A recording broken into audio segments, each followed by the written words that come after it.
To think they held MJF off of television for so long to give him an epic return and for it to be overshadowed by the CM Punk drama is just mind-blowing. Now, yesterday I did a video where I was talking about the possibility of this being some sort of work or shoot, right? But here's the thing. We haven't gotten the full story just yet.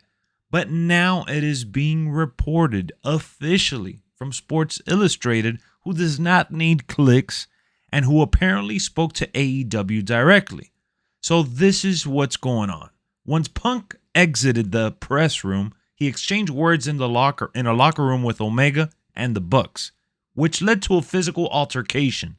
Punishment for that backstage fight, Sports Illustrated has learned, will include suspensions for everyone involved. The list of those receiving suspensions include Omega, Matt and Nick Jackson, Pat Buck, Christopher Daniels, Michael Nakazawa, and Brandon Cutler. Multiple sources have shared that Punk and Ace Steel will either be among those suspended or will no longer be with the company by the end of Wednesday. Punk met with Khan on Tuesday, so the two had an opportunity to discuss how that exit could be handled. So this is mind-blowing. This is crazy. This is crazy stuff because this is the second time that the belt is put on CM Punk.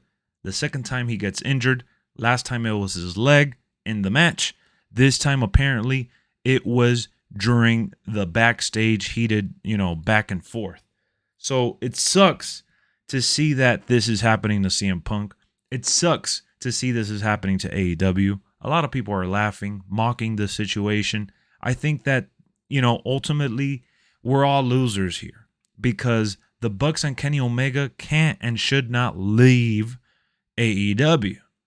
CM Punk should not leave AEW.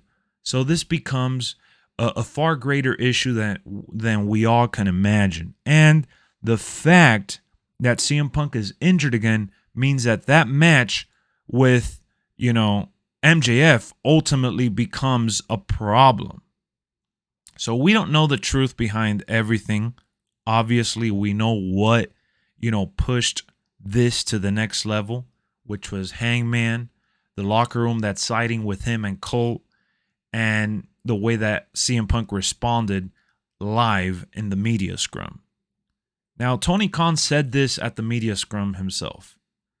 We're in the business, we're in the line of business where people love to see this, fights or whatnot. Now, I'm paraphrasing, but his point being was that, they're going to try to find a way to maximize on this and ultimately, make it work.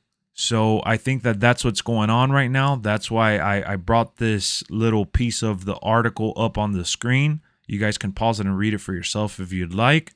But Sports Illustrated reporting it and Dave Meltzer talking about it and just everyone that has some sort of source in AEW is talking about it. So, that's it. I'm convinced. I'm convinced that this indeed went down and it's just getting blown out of proportion because it's crazy that the locker room is this chaotic right now.